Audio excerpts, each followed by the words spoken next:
Avez-vous une révélation de la bonté de Dieu? Restez avec nous car nous allons explorer les profondeurs de la bonté de Dieu. Je pense que cela va être une véritable bénédiction pour vous.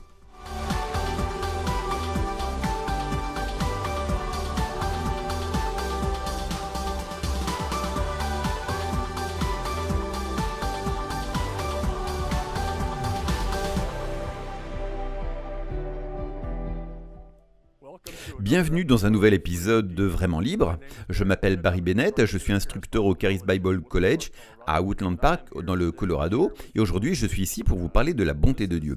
C'est pour moi un sujet qui a transformé ma vie, ça a été puissant dans ma vie, particulièrement ces dernières années et je veux plonger dans les profondeurs de ce sujet avec vous. Je vais probablement consacrer plusieurs épisodes à ce thème et je pense que ce sera une véritable bénédiction. Je veux commencer par un verset qui a vraiment touché mon cœur. Il s'agit de Psaume 27, 13 qui dit « J'aurais perdu courage si je n'avais pas cru que je verrais la bonté de l'Éternel sur la terre des vivants. » Et franchement, quand je lis ce verset et que je regarde la société aujourd'hui, je regarde le monde aujourd'hui, je vois tant de gens perdre courage, je vois même des chrétiens perdre courage. Et David, l'auteur, le roi David, dit « J'aurais perdu courage si je n'avais pas cru que je verrais la bonté de Dieu sur la terre des vivants. » Il y a là quelque chose, une dynamique spirituelle à l'œuvre qui peut vraiment transformer votre vie. Nous devons avoir la juste conception de Dieu. Si nous ne voyons pas Dieu comme bon ou pleinement bon, certains ont une vision mitigée de Dieu qui l'est parfois bon et parfois imprévisible. On ne sait jamais ce qu'il va faire. Nous devons concevoir Dieu dans toute sa plénitude, sa bonté, la pureté de sa bonté, l'intégrité de sa bonté, l'immuabilité de sa bonté. C'est là que doit commencer notre relation avec Dieu. Quand nous regardons autour de nous, dans le monde, nous ne voyons pas de bonté, nous voyons des ténèbres. Et tant de personnes, même dans l'Église, ont intégré les ténèbres dans leur théologie, dans leur manière de voir Dieu, parce que s'il y a tant de mal, Dieu doit nécessairement y être pour quelque chose, non? Eh bien, j'espère qu'au fil de ces enseignements, vous découvrirez que non, ce n'est pas vrai. Dieu est bon, Dieu ne peut pas changer. Il est éternellement ce qu'il est. Et Dieu est bon. Ainsi, quand David dit « J'aurais perdu courage si je n'avais pas cru que je verrais la bonté de l'Éternel sur la terre des vivants », nous voulons, nous aussi, voir la bonté de Dieu. Elle est là. Nous devons comprendre comment la voir. Et alors, nous commençons à l'apercevoir et cela nous transforme. Je vous garantis que cela vous transformera. Je veux commencer par Genèse 1. C'est toujours un bon endroit de départ, le commencement. Genèse 1, versets 1 à 3. Voici ce qu'il dit. « Au commencement, Dieu créa le ciel et la terre. La terre était informe et vide, et les ténèbres couvraient la surface de l'abîme. Et l'Esprit de Dieu se mouvait au-dessus des eaux. Dieu dit, que la lumière soit, et la lumière fut. Et Dieu vit que la lumière était bonne, et il sépara la lumière des ténèbres. » Nous sommes ici dans l'histoire de la création, et il a dit que Dieu... Nous ne savons pas combien de temps la terre est conservée, informe et vide, mais ce n'est pas mon point aujourd'hui. Mais lorsque Dieu a commencé à parler, il a dit que la lumière soit. Et il a vu la lumière. Maintenant, cette lumière n'est pas seulement une lumière comme celle d'une ampoule. La lumière est le spectre complet de toute l'énergie nécessaire pour créer la vie. Tout ce qui est indispensable pour soutenir la vie, toute la lumière de la vie, et cela deviendra plus clair au fur et à mesure que nous avançons. Ainsi, il a dit « lumière soit », que la lumière soit. Puis il a vu la lumière et il a déclaré que c'était bon. C'est la première mention du mot « bon » dans la Bible. Il est toujours utile de revenir à la première mention d'un mot pour comprendre son origine. Et la lumière était bonne, ou tout ce qui soutient la vie, qui donne la vie, qui a créé l'environnement propice à la création de la vie, est bon. Ensuite, en parcourant le récit de la Genèse, vous verrez qu'à la fin de chaque jour de la création, Dieu dit « et cela était bon ». Quand il a créé les plantes, les animaux et tout ce qui existe, chaque fois, dans ce premier chapitre de la Genèse, il déclare 6 fois « et cela était bon ». Et enfin, nous arrivons à Genèse 1, 31, à la fin de la création, au 6e jour. Il est écrit « Dieu vit tout ce qu'il avait fait, et voici, cela était très bon. » Je veux réfléchir à cela avec vous. Tout ce que Dieu a créé, de qui il est, Il a dit que la lumière soit. Et cela était bon. Ensuite, il a parcouru les 6 jours de la création et on pourrait dire que Dieu a pris du recul pour contempler ce qu'il avait accompli et il a déclaré « cela était très bon ». Il n'y avait pas de mal, pas de ténèbres, pas de maladie, pas de mort, pas de corruption, pas de tremblement de terre, pas d'ouragan, pas de meurtre. Rien de tout cela, tout était bon, tout était très bon. Pourquoi ? Nous devons clarifier cela dans nos cœurs. Pourquoi cela était très bon ? Parce que Dieu est très bon. Et Dieu exprimait sa propre nature dans sa création. Tout était très bon. Maintenant, allez avec moi en Jean 1.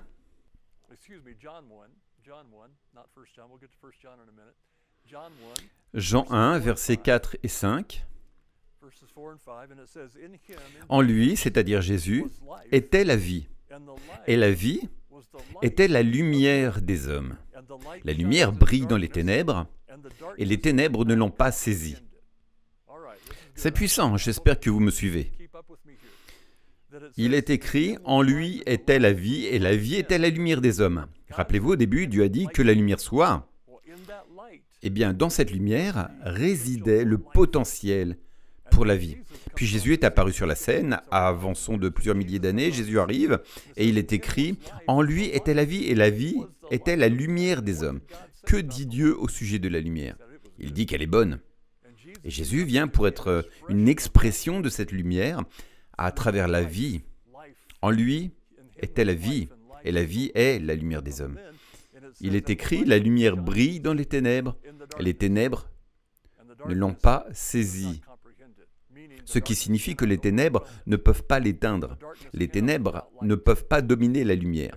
Si nous retournons à Genèse 1, au verset 4, il est dit « Dieu vit que la lumière était bonne et Dieu sépara la lumière des ténèbres. » Il a séparé la lumière des ténèbres. La lumière est bonne, donc les ténèbres ne le sont pas. Les ténèbres ne sont pas Dieu. Dieu est lumière, Dieu est vie. Et il a dit que la lumière soit. Et elle était bonne. Puis Jésus arrive sur la scène. Je sais que je saute d'un passage à l'autre, mais restez avec moi. En Jean 1, il est écrit « En lui était la vie, et la vie était la lumière des hommes. » La lumière est bonne, et la lumière brille dans les ténèbres. Ou ce qui est bon brille dans les ténèbres. Et les ténèbres ne peuvent pas la dominer, ne peuvent pas la saisir, ne peuvent pas la vaincre. Pourquoi? Parce que la bonté est plus puissante. La vie est plus puissante. La lumière est plus puissante. Pourquoi est-ce que j'insiste autant sur ce point? Parce que beaucoup de gens ont une vision confuse de Dieu et le perçoivent comme un mélange de bien et de mal, avec deux facettes opposées. Et cela est complètement faux, irrévocablement faux. Dieu est bon. Il n'y a aucune ténèbre en lui. La bonté de Dieu est la source de la création. Maintenant, parlons de la période avant le péché, ce que le péché a fait, nous y reviendrons. Mais avant l'apparition du péché, tout était parfait. Comme je l'ai mentionné, il n'y avait aucune anomalie météorologique, pas de tremblement de terre, pas de mal, pas de maladie, pas de cancer, rien de mal. Tout était bon. En fait, tout était très bon. Pourquoi? Parce que Dieu est bon. En d'autres termes, la création de Dieu est une expression, une extension de sa propre nature, de ce qu'il est. Son désir était de créer un monde parfait, un environnement parfait. Puis il a créé l'homme à son image et a donné à l'homme la domination sur cet environnement parfait. Tout cela était bon et c'était censé rester bon pour toujours. Malheureusement, l'histoire du péché a changé les choses. Le serpent, Adam et Ève, la décision de manger de l'arbre de la connaissance du bien et du mal. Ce qui se passe dans notre monde aujourd'hui, c'est que de nombreux croyants mangent encore de l'arbre de la connaissance du bien et du mal. Et donc, s'il y a du bien dans l'arbre de la connaissance du bien, il y a aussi du mal et il y a toujours ce mélange. Et alors, les gens évaluent Dieu à partir de cet arbre plutôt que de l'arbre de vie qui est la lumière, qui est le bien, qui est séparé des ténèbres. Et les ténèbres ne peuvent pas le submerger. Et si vous recevez une révélation de la bonté de Dieu, le mal dans ce monde n'étouffera jamais cette révélation. Vous aurez toujours la victoire si vous pouvez voir à quel point Dieu est bon. C'est ce que nous allons faire ici. Et donc cela commence par la création, cela commence par la lumière. Jésus est la lumière du monde. Et donc une fois que nous commençons à saisir certains de ces concepts, cela va changer la façon dont vous abordez la vie. Vous n'essayez pas de combattre les ténèbres, vous êtes la lumière. Si vous êtes né de nouveau, vous avez la lumière en vous. Amen. Donc ceci, eh bien. Alors, allons maintenant à 1 Jean 1, verset 5. Et c'est encore le même apôtre Jean qui écrit, il écrit l'évangile de Jean. Maintenant, il écrit une épître plus tard dans sa vie et il dit « Voici le message que nous avons entendu de lui et que nous vous déclarons. Dieu est lumière et il n'y a aucune obscurité, aucune ténèbre en lui. » Cela ne peut pas être plus clair. Dieu est lumière. Dieu a dit que la lumière soit, il a dit que c'était très bon. Et puis il est dit, Dieu est lumière, il n'y a aucune obscurité en lui. Ou en d'autres termes, pour faire passer cela dans notre vie quotidienne, Dieu ne change pas de vitesse tout le temps. Il fait quelque chose de bien pour vous, puis quelque chose de mal, pour vous enseigner une leçon, puis fait quelque chose de bien, puis fait quelque chose de mal. Dieu n'envoie pas de tremblements de terre dans votre vie, d'ouragans, d'accidents de voiture ou de cancer. Non, en lui, il n'y a pas de ténèbres. Oh, j'aimerais que toute l'Église puisse entendre cela et y croire. Il n'y a pas de ténèbres en Dieu. Il ne peut pas créer le mal parce que ce n'est pas ce qu'il est. Le mal n'est pas une extension de Dieu. Le mal a une autre source. Mais Dieu, en lui, il n'y a pas de ténèbres. Dieu est bon.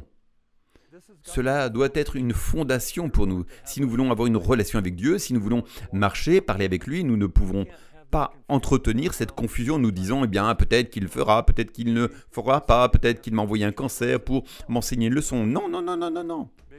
Peut-être qu'il permet toutes ces choses horribles de se produire. Vous savez, Dieu contrôle tout. Non, non. Dieu est lumière. Et en lui, il n'y a pas de ténèbres. Et tout ce que Dieu a créé était très bon. Très bon. Pourquoi? Parce que Dieu est très bon. Cela doit devenir le point de départ par défaut dans votre cœur lorsque vous vous adressez à Dieu. Vous avez affaire à un Dieu qui vous aime, qui est lumière et non pas ténèbres, qui est bon, qui est pour vous, qui veut que vous soyez bénis, une mesure serrée, tassée et qui déborde.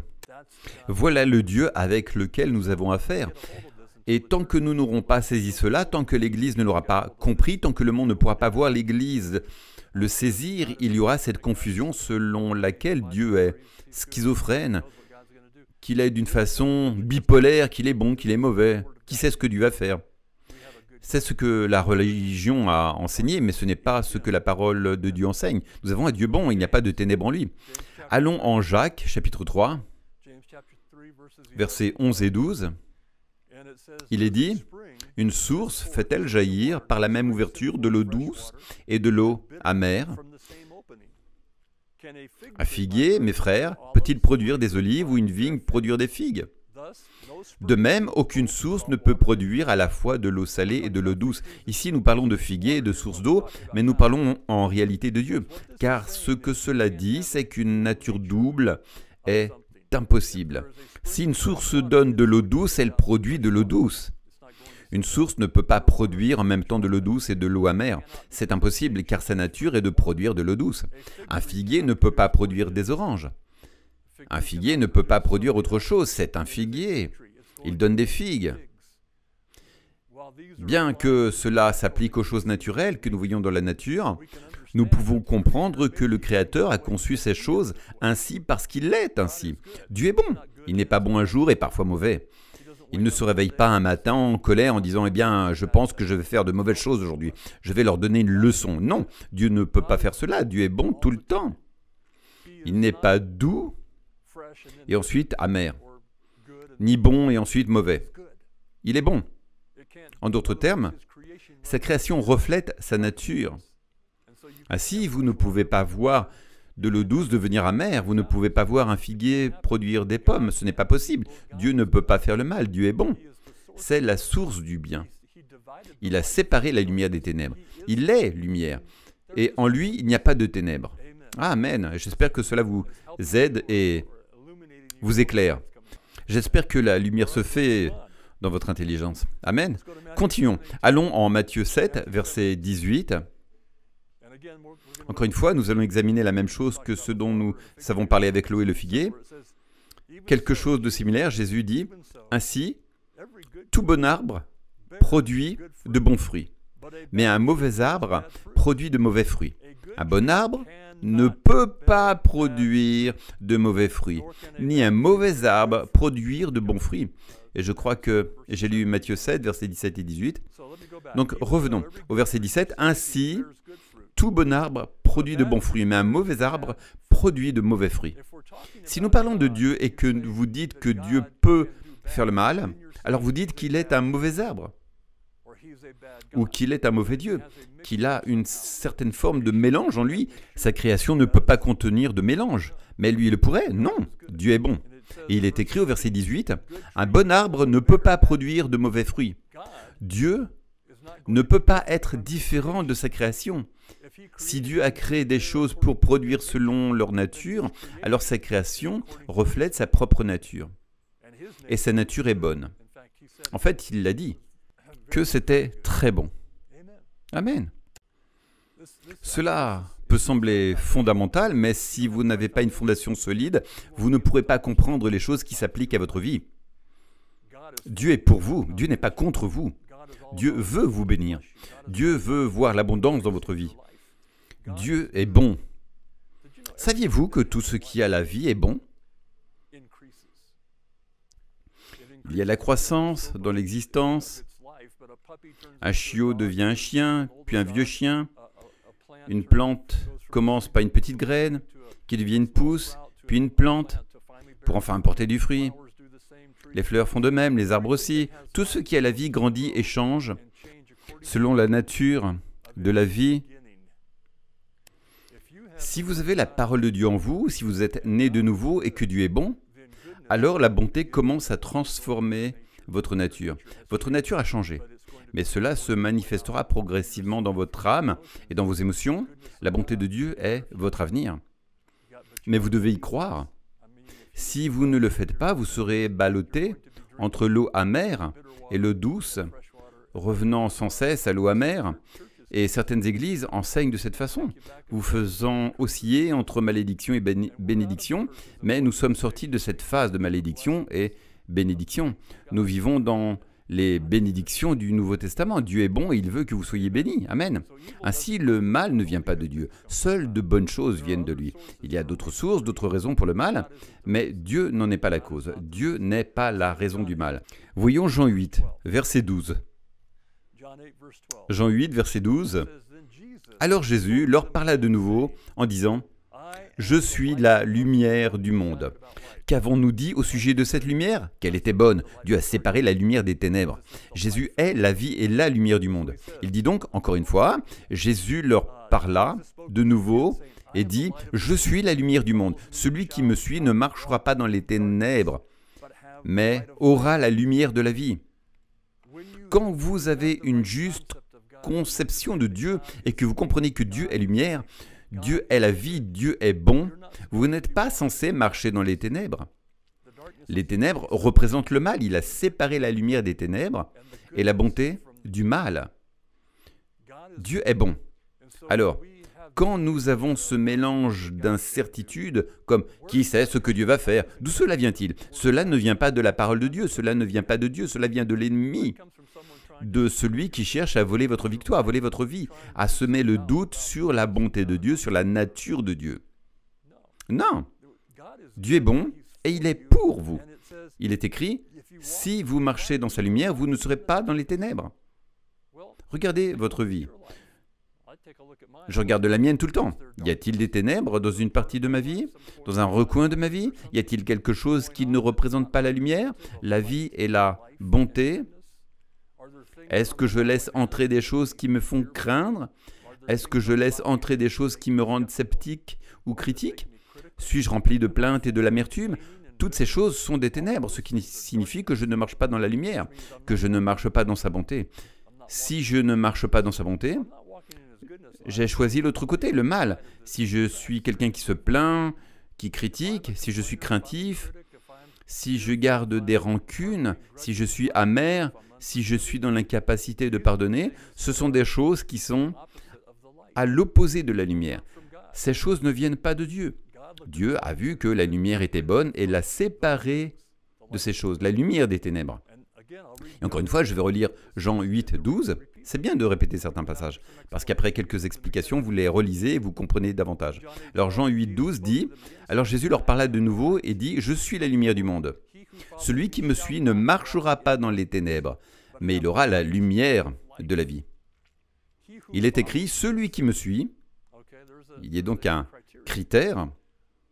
Le suivez-vous ou suivez-vous une religion faite par l'homme, les traditions humaines, les clichés? Que suivez-vous? Parce que si vous ne le suivez pas, vous serez dans les ténèbres. C'est votre seule option. Mais si vous le suivez, si vous recevez une révélation de sa bonté, si vous comprenez la bonté de Dieu, et nous allons approfondir cela dans les prochaines émissions, si vous recevez une révélation de la bonté de Dieu, alors vous serez dans la lumière et libérés des ténèbres. Et je sais que plus j'étudie cela, plus je m'imprègne de cette révélation, plus je deviens libre. Libre des choses du monde, de la corruption qui s'y trouve, de toute la colère, de l'amertume et de la laideur qui règne dans ce monde. Je sais que tout cela existe, mais je n'y vis pas. Je suis libre. Je vis dans la joie du Seigneur. Je vis dans la paix qui surpasse toute intelligence. J'ai choisi cela. J'ai construit ma vie autour de la bonté de Dieu. J'ai passé du temps à méditer sur sa bonté. Je passe du temps à méditer sur ses promesses. Nous en examinons certaines au fil de ces émissions. Ce sur quoi vous vous concentrez devient ce que vous êtes. Si vous vous concentrez sur le mal dans le monde, cela va consumer votre cœur et vous deviendrez le reflet de ce que vous absorbez, de ce que vous mangez. Cela est vrai pour ce que vous mangez physiquement et spirituellement. Ce à quoi vous consacrez votre temps compte.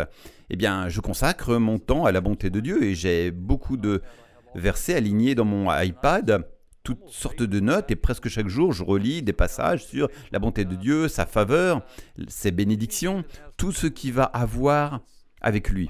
Avec sa bonté, je garde mon cœur sensible à sa bonté, donc je vois beaucoup de bonté. Ainsi, la faveur me suit et les bénédictions arrivent dans ma vie. Car c'est là mon focus. Dieu est bon, il est lumière, il est vie, en lui il n'y a aucune ténèbre. Une fois que j'ai compris cela, que Dieu n'est pas instable, qu'il n'est pas bipolaire, qu'il n'est pas d'une manière un jour et d'une autre le lendemain, une fois que j'ai chassé ces idées religieuses de mon cœur, ma vie a commencé à devenir vraiment belle et j'ai commencé à marcher dans de plus en plus de bénédictions car je n'étais plus confus. Je n'avais plus d'esprit partagé. Certaines personnes sont très indécises à propos de Dieu et c'est pour cela que nous sommes ici, pour aider. Dieu est bon et il est pour vous. Amen. Allons au psaume 119, verset 68.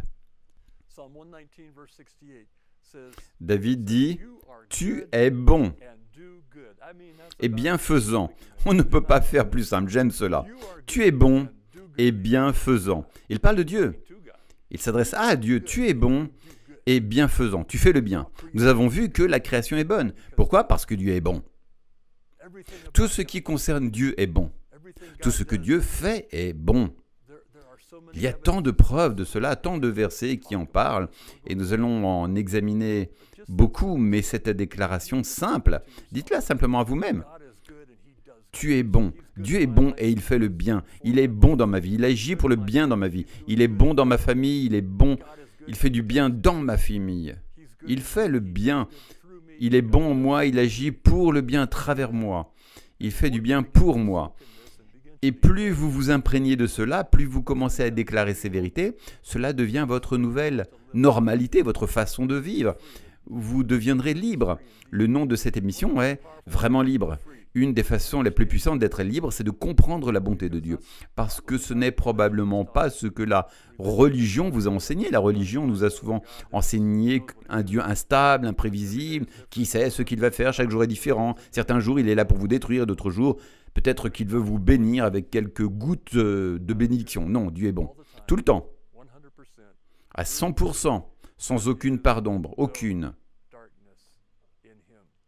Oh, aucune.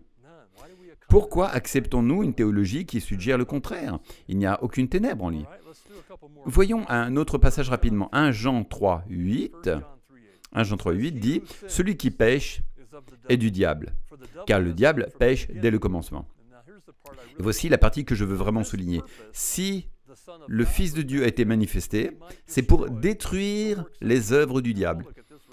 Examinons ce verset plusieurs fois car c'est l'un de mes préférés.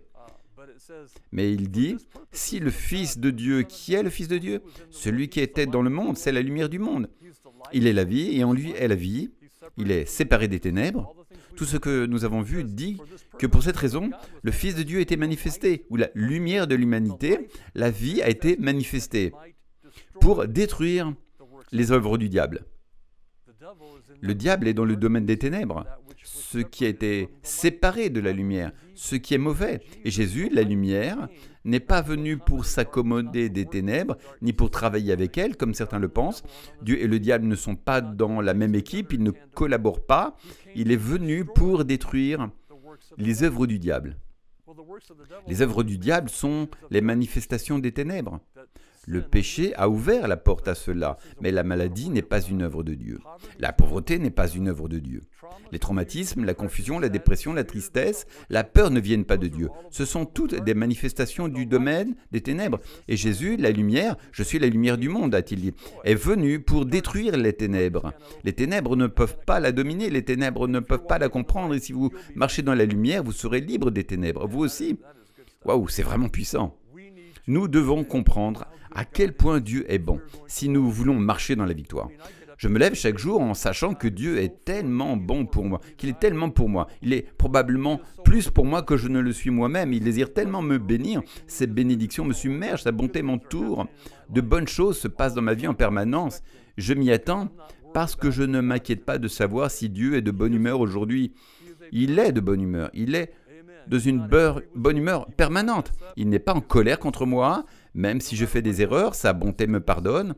Peu importe ce qui arrive, sa bonté a de la miséricorde pour moi. Sa bonté, il est un Dieu bon. Loué soit Dieu. J'espère que cela vous bénit. Nous ne faisons que commencer à découvrir ce trésor. Cette série d'enseignements va être une grande bénédiction pour vous. Puis-je prier pour vous? Je sais que beaucoup d'entre vous, concernant cela, se demandent, que dois-je faire? Comment puis-je entrer dans cette bonté? Permettez-moi de prier pour vous maintenant. Père, nous venons à toi au nom de Jésus. La lumière, la vie, le nom de Jésus, la puissance. Père, je prie pour chacun de ceux qui regardent maintenant, pour chaque cœur ouvert à cette parole, afin qu'ils reçoivent une révélation plus profonde de ta bonté. Que toute confusion, tout mélange soit chassé au nom de Jésus. Nous déclarons la vie, nous déclarons la lumière, nous déclarons la bonté sur chacun de ceux qui regardent en ce moment, afin qu'ils puissent entrer dans une révélation plus profonde et plus complète de ta bonté. Nous te remercions pour cela.